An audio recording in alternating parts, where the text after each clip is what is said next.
We're back now with Mary Spiccuza and Dan Bice, and we're going to talk a bit about the gun measure in Madison. We hear a lot about optics in politics these days. So we've got, on the one hand, a very violent spring in Milwaukee, and over in Madison, they're saying, let's eliminate this waiting period. What's behind this move, and what's the effect, Mary? So they actually started circulating this bill a couple of months ago before this spike in shootings that occurred in Milwaukee.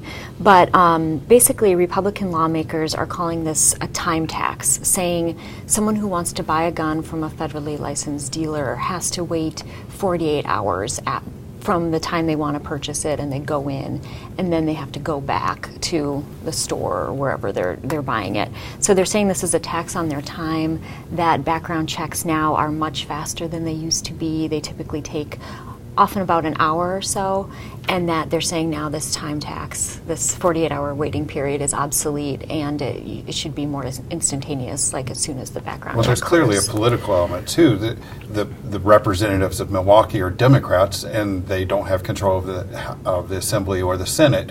So the people pushing it are Republicans, mainly ones from the suburban areas or from rural Wisconsin. So, I mean, that's obviously a factor. You have heard almost nothing from from the Milwaukee delegation or from Madison on this. Well, a lot of Milwaukee Democrats are saying that this should not be a priority. I know Senator Fred Risser, longtime state lawmaker, is saying, he basically is calling the 48 hours a cooling off period and saying if there is, say, a domestic violence incident, what's wrong with having somebody wait 48 hours before they can buy a gun?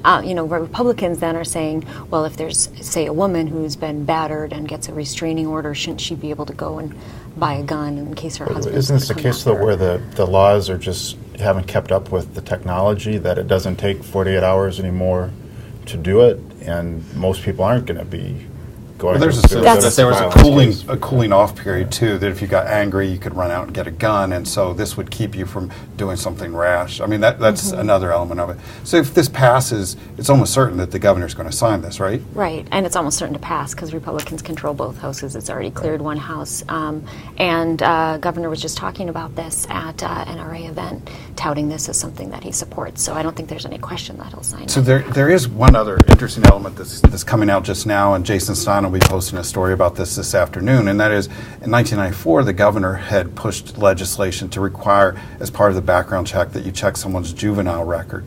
And so the Democrats are bringing this up to say, well, he supported gun control before he opposed gun control. And some of the other Republican campaigns are saying that he might not be as strong on gun measures, and he shouldn't be getting the support he is from the NRA that he's getting now because of this. But just yesterday, he defended his support for this legislation. But the juvenile part, that is covered, correct? If you buy a gun from a federally licensed dealer, they have to do a criminal background check. His bill expanded that to say that they would have to check your juvenile record to see if you had any criminal offenses back then.